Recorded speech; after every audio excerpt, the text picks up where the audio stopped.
बिस्मिल्लाहिर्रहमानिर्रहीम। अस्सलामुअलैकुम। Welcome to education of इस्लाम।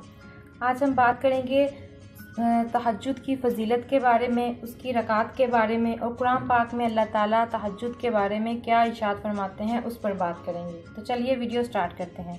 सबसे पहले बात करेंगे तहज्जुद की फ़जीलत जो कुरान पाक में आई है। अल्लाह ताला सूरत बनी इसराइल में आयत नंबर 79 में फरमाता है, जिसका तर्जुमा कुछ इस तरह से है कि और रात को तहज्जुद पढ़ा करो, ये आपके लिए नफल है, हो सकता है कि अल्लाह इसके ज़रिए आपको मुकाम महमूद तक पहुंचा दे। इससे पता चलता है कि तहज्जुद का जिक्र कुरान पाक में है और इसकी बहुत अहमियत आई है। इसी सूरत में बनी इसराइल ही में अल्लाह ताला आगे फरमाता है, बेशक अल्लाह से डरने वाले मुत्तकी लोग बागों और चश्मों में होंगे, वहाँ उनको वो नेमतें मिलेंगी जो इनका रब इनको देगा। बेशक इससे पहले वो नेकोकार थे, वो रातों को बहुत कम सोते थे और बवक्ते सहर अल्लाह से बख्शिश तलब करते थे। बवक्ते सहर का जिक्र किया क्योंकि रात का आखिरी पहर वो पहर होता है जिसमें अल्लाह रब्बुल इज़्ज़त आसमान दुनिया पर नज़ूल करता है और एक निदा लगाई जाती है कि है कोई मांगने वाला उसे अता किया जाए, है कोई सवाल करने वाला कि उसे पूरा किया जाए, है कोई बख्शिश तलब करने वाला कि उसको बख्श दिया जाए। ये सिर्फ रमज़ान के लिए मखसूस नहीं कि रमज़ान की रात में ये निदा लगाई जाती है, नहीं, बल्कि ये पूरा साल निदा लगाई जाती है।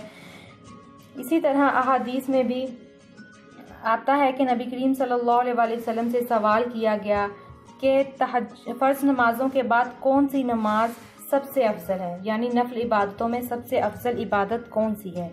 तो आप सल्लल्लाहु अलैहि वसल्लम ने फरमाया कि आधी रात के बाद वाली नमाज यानी तहज्जुद, यानी आधी रात के बाद जो नमाज़ पढ़ी जाती है वो तहज्जुद ही की होती है।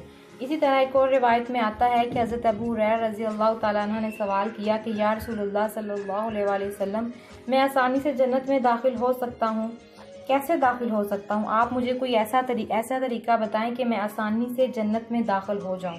तो आप सल्लल्लाहु अलैहि वसल्लम ने फरमाया कि ये 4 काम करो, तुम आसानी से जन्नत में दाखिल हो जाओगे। मुसलमान को सलाम करो, गरीब को खाना खिलाओ, रिश्तों को जोड़े रखो और रात को उठ उठ कर नमाज पढ़ो जब लोग सो रहे होते हैं। तुम आसानी और आराम से जन्नत में चले जाओगे। तो रसूलुल्लाह सल्लल्लाहु अलैहि वसल्लम ने हमें ये 4 काम बतलाए जिनके करने से हर मुसलमान जो है वो आसानी से जन्नत में जा सकता है। सबसे पहले ये फरमाया कि मुसलमान को सलाम करें, यानी कोई गरीब हो या अमीर हो इसका तकाजा नहीं किया, बल्कि हर मुसलमान को, चाहे वो कैसा ही मुसलमान हो, उसको सलाम किया जाए, गरीबों को खाना खिलाया जाए, रिश्तों को जोड़े रखना और रात को उठ उठ कर नमाज पढ़ना यानी तहज्जुद। अब बात करते हैं कि तहज्जुद का वक्त कब शुरू होता है और कब ख़त्म होता है।